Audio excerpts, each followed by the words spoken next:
Welcome to public TV news బులెటిన్ల ముందుగా headlines. రైల్లో తొక్కిసలాట, బ్రిడ్జి పై నుంచి దూకేసిన ప్రయాణికులు.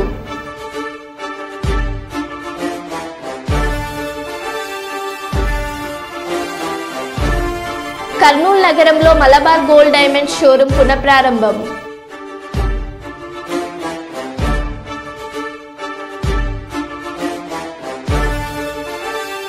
స్థల వివాదం నేపథ్యంలో ఘర్షణ, మహిళకు గాయాలు.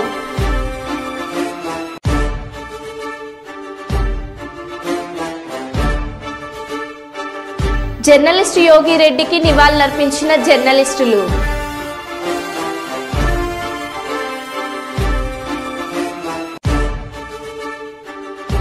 హైదరాబాద్ లో వెస్ట్ జోన్ లో థర్డ్ డిగ్రీ ప్రయోగం ఆలస్యంగా వెలుగు చూసిన ఘటన.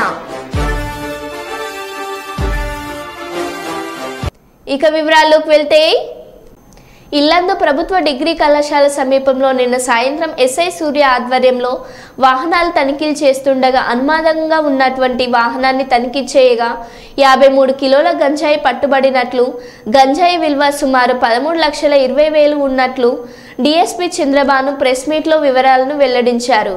ఈ నిషేధిత గంజాయి ఒడిశా మల్కాగిరి జిల్లా నుండి ఉత్తరాఖండ్కు తరలిస్తున్నట్లు తెలిపారు. 4 పరారీలో ఉన్నట్లు, మిగతా 4 అరెస్ట్ చేసి రిమాండ్కు తరలిస్తున్నట్లు ఆయన తెలిపారు.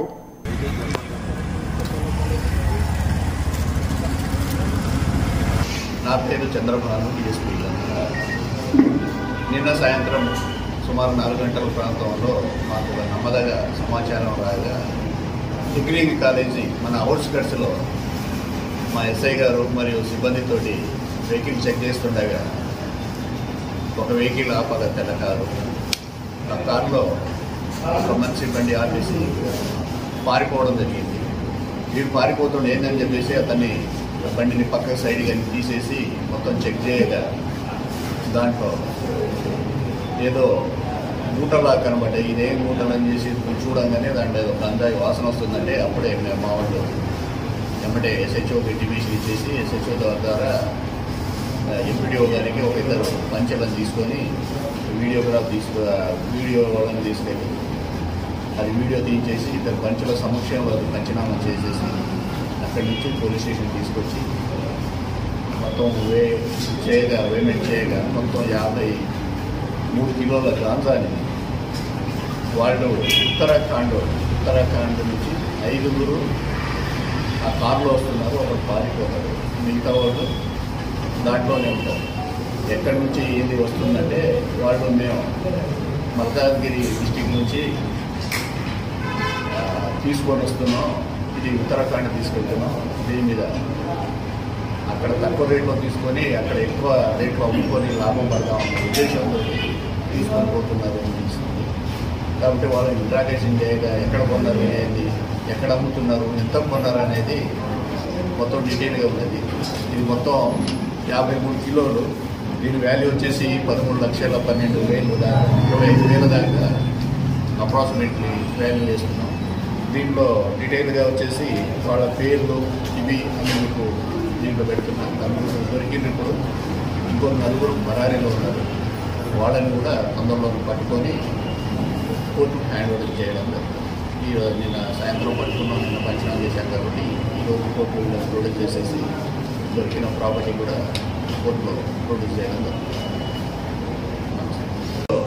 పట్టుకున్న మా ఎస్ఐ మరి మా సిఐ గారికి మరియు మా సిబ్బందికి ఎస్పీ గారు అందరికీ ప్రత్యేక ధన్యవాదాలు తెలియజేస్తూ వాళ్ళకు కూడా ఏమైనా అప్రిషియేషన్ లెటర్లు కూడా పెట్టడానికి కూడా ఛాన్స్ ఉన్నది. ఎందుకంటే తెలంగాణలో గాంజాయి పట్టణంలో మన భద్రాద్రి కొత్తగూడెం జిల్లానే టాప్లో ఉన్నది. అందులో మేము ఫిజికల్గా 2 హ్యాండెడ్గా వాళ్ళని పట్టుకోవడం జరిగింది. కాబట్టి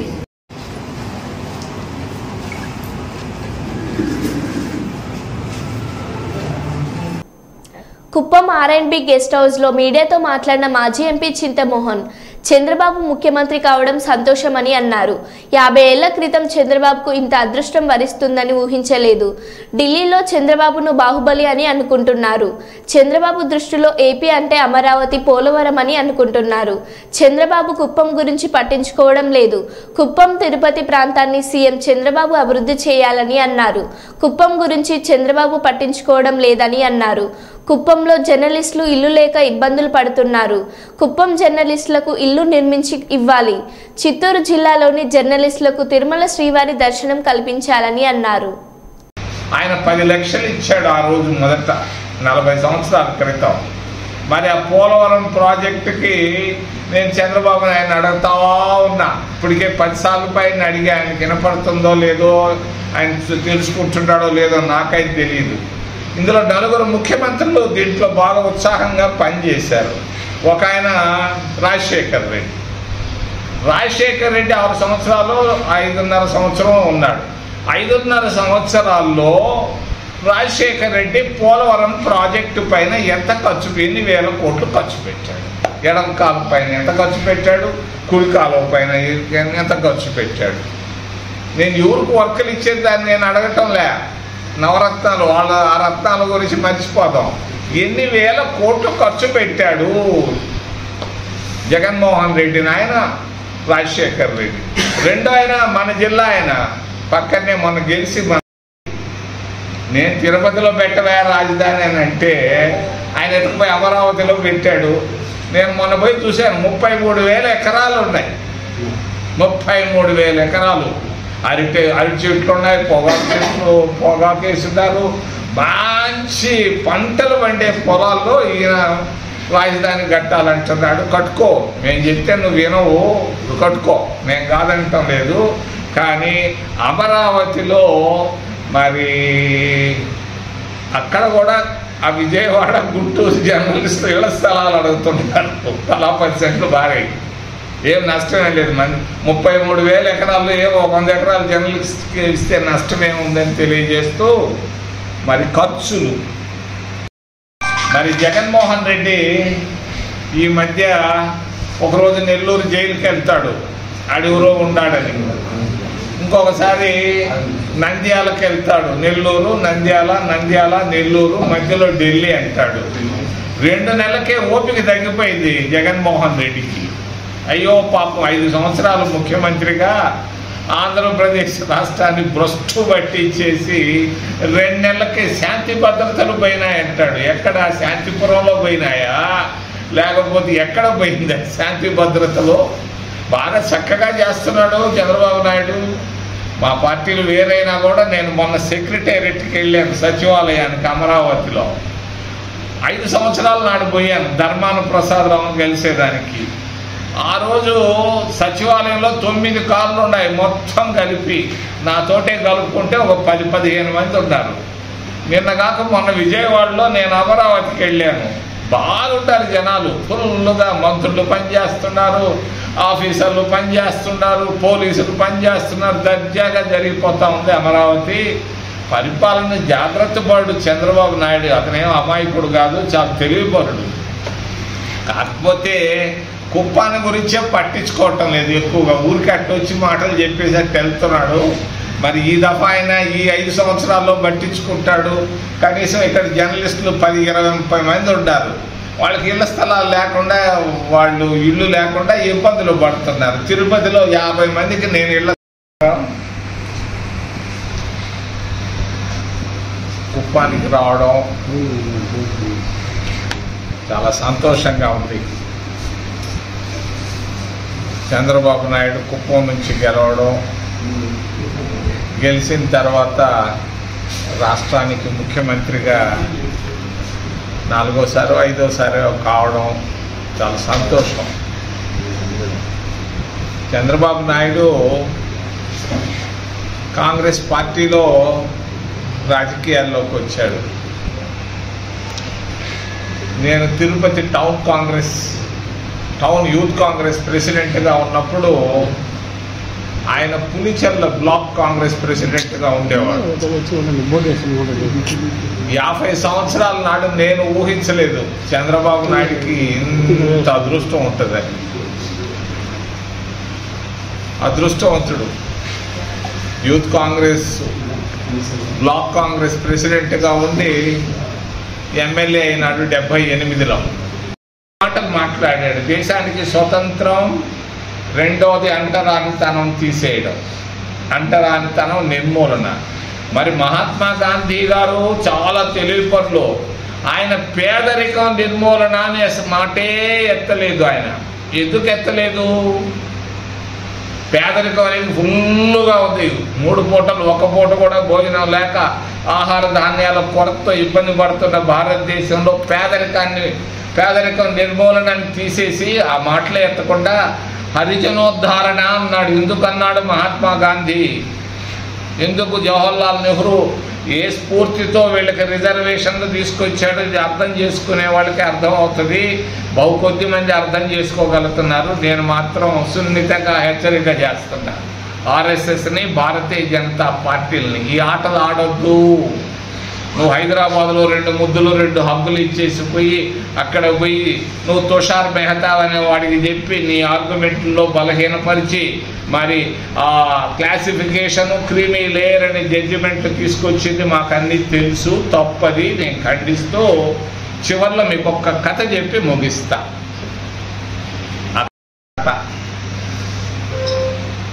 ఆంధ్రప్రదేశ్ సమైక్యంగా ఉంది, సంతోషంగా అందరం హాయిగా హైదరాబాద్ మన రాష్ట్రం అనుకుంటున్న రోజుల్లో 2 కుటుంబాలు, తెలంగాణలో 1 కుటుంబం, ఆ కుటుంబం 10 సంవత్సరాలు పరిపాలించింది. వేల కోట్ల రూపాయలు సంపాదించింది ఆ కుటుంబం. ఆంధ్రప్రదేశ్ ఉంది. ఆ జూ పార్కులో 7,000 ఎకరాలు ఉన్నాయి. అది అక్కడ తిరుపతి నుంచి మొదలు పెడితే నారావరిపాలెం నుంచి పీలేరు దాకా వస్తూ ఉంది. అది 7 దాకా వస్తుంది, సగం దాకా. 7,000 ఎకరాలు. ఆ పులులు ఉన్నాయి. ఆ పులుల్ని పక్కన పుత్తూరు పంపించమని నేను చెప్తున్నా. పులులు చూసేదానికి ఎప్పుడు మాకు ఆ ఊర్లో పులులు ఉన్నాయా, మాకు స్థలాలు అని అడుగుతున్నారు. 3,500 ఎకరాలు కంప్యూటర్ ఫ్యాక్టరీకి ఇస్తే వాళ్ళందరూ ఇన్ఫోసిస్ వాళ్ళందరూ పరిగిస్తారు అక్కడికి. ఎందుకనంటే అక్కడ భూమి చాలా విలువైంది. హైదరాబాద్లో లాంటి భూమి విలువైన భూమి. కొండ కింద దేవుడు ఎన్ని బాగుంటుందని అందరూ పరిగిస్తారు. 100 ఫ్యాక్టరీలు వస్తాయి. ఇక్కడ కాకపోతే అక్కడ ఉంటే ఎడైతే 2 గంటలు నాకు దిగేటట్టు. అది బెస్ట్. ఇది నేను చంద్రబాబు నాయుడికి సలహా కూడా ఇచ్చాను. మిగిలిన స్థలం 3,500 ఎకరాలు ఉన్నాయి. ఇంకేదైనా మంచి క్రికెట్ స్టేడియం ఇటువంటి దేవాయని చెప్పాను. ఆయన వినపడతా ఉందనుకుంటా. నేను కొన్నాళ్ళ తర్వాత నేనే కనపడి ఎక్కడో చెప్తా, అయ్యా ఇదిగో మీ ఊరిని అభివృద్ధి చేయాలంటే తిరుపతిని అభివృద్ధి చేయి, లేదనంటే మీ ఊర్లో ఒక 10 ఫ్యాక్టరీలు తెచ్చుకో. ఇప్పుడు రేవంత్ రెడ్డి అమెరికాకు పోయి అడగతా. తిరుపతి జిల్లా చంద్రగిరి నియోజకవర్గం పాకాల మండలం మణిపిరెడ్డిపల్లిలో నాటుబాంబుల కలకలం. విద్యుత్ సబ్స్టేషన్ పక్కన ఓ ఇంటిలో 26 నాటుబాంబులు గుర్తించిన పోలీసులు. నాటుబాంబులు స్వాధీనం చేసుకున్న నిందితులు బాబు, గజేంద్రలను అదుపులోకి తీసుకున్న పోలీసులు. అడవి పందుల కోసం తయారు చేస్తున్నట్లు చెప్తున్న నిందితులు. పాకాల పోలీసులు కేసు నమోదు చేసి దర్యాప్తు చేస్తున్నారు.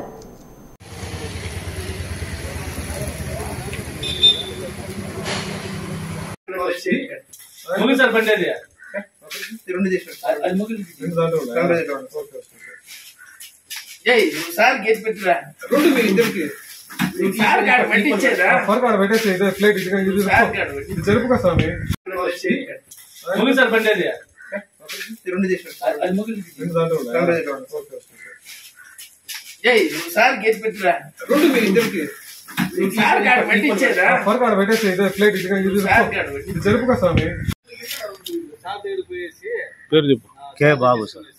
పేరు గంగ ఎవరు? మణిపేటపల్లి సార్. దేనికి తీసుకొచ్చినావు? అడుగు పందులు సార్. ఏం పని చేస్తావు? పందులు మేప. మీ పేరా? గజేంద్ర. మీ నాయన పేరా? వరదరాజు. ఎవరు? మణిపేటపల్లి సార్. దేనికి తీసుకొచ్చినా? అడుగు పండు. మీరేం పని చేస్తారా? మేము పందులు మేప. వందలు ఉంటారా? ఎక్కడ? గేట్ కానీ ఎన్ని ఉన్నాయి భూములు? భూములు ఏడవి? బాగుంది. మేము మీరే చూస్తారా? ఏడా? ఇంటికాన్ని ఇంటికన్నా ఎన్ని ఉన్నాయి అవి? 25. అవి తీసుకుని ఏం చేస్తారా? పందులు పెట్టి అడుగు పందులకి.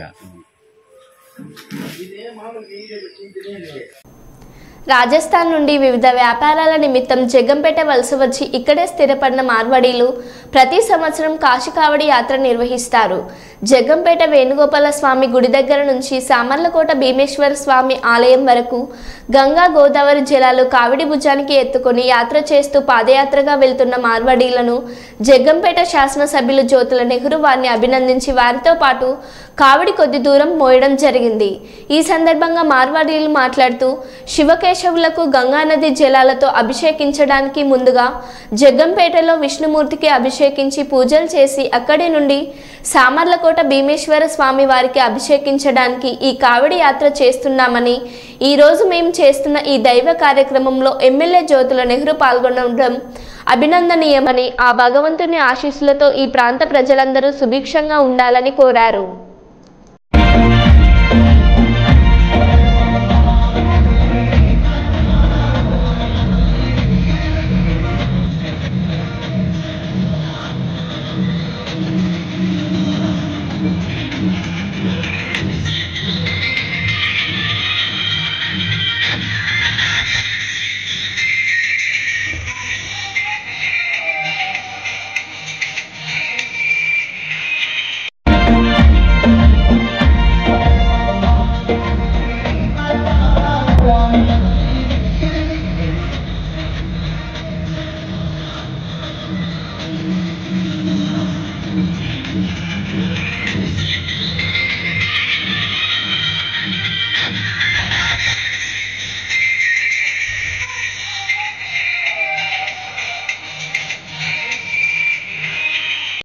భారీ శబ్దం వచ్చేలా బైకులను నడుపుతున్న వారిపై నల్గొండ పోలీస్ యాక్షన్.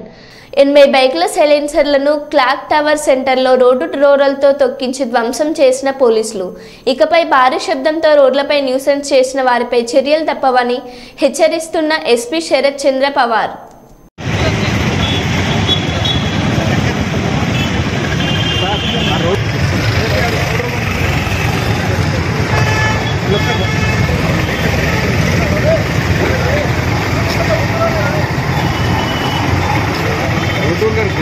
ఎగురుతా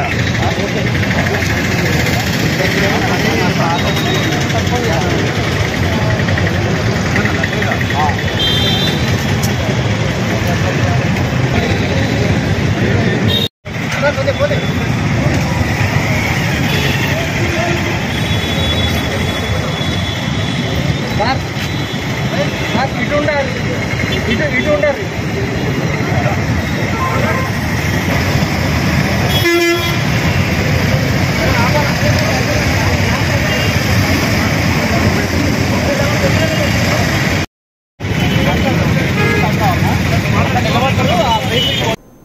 హైదరాబాద్లో వెస్ట్ జోన్లో 3rd డిగ్రీ ప్రయోగం, పోలీసులపై కోర్టు అసహనం. మధురానగర్ పిఎస్ పరిధిలో ఆలస్యంగా వెలుగు చూసిన ఘటన. బోనాల సందర్భంగా యూసఫ్ గూడలో గంజాయి బ్యాచ్ హల్చల్. అర్ధరాత్రి ఇంటి ముందు న్యూసెన్స్ చేయడంతో వాదించిన ఆఫీస్ సిబ్బంది. నవీన్ యాదవ్ డ్రైవర్తో పాటు వంట మనిషిని అదుపులోకి తీసుకుని పోలీసులు 3rd డిగ్రీ ప్రయోగం చేశారు. నవీన్ యాదవ్ పేరు చెప్పాలని పంజాగుట్ట ఏసీపీ 2 రోజుల పాటు హింసించారని బాధితుల ఆరోపణ. అదుపులోకి తీసుకున్న 3వ రోజుకు కోర్టులో హాజరుపరిచిన పోలీసులు. అరెస్ట్ చేసి జడ్జి ముందు హాజరుపరిచిన పోలీసులపై కోర్టు ఆగ్రహం చేశారు. అటెంప్ట్ మర్డర్ కేసు ఎలా వర్తిస్తుందని పోలీసులను ప్రశ్నించిన నాంపల్లి కోర్టు నిందితుల అరెస్ట్ను రిమాండ్ రిజెక్ట్ చేసిన న్యాయమూర్తి.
మరో బులెటిన్లో మళ్ళీ కలుద్దాం. Stay tune.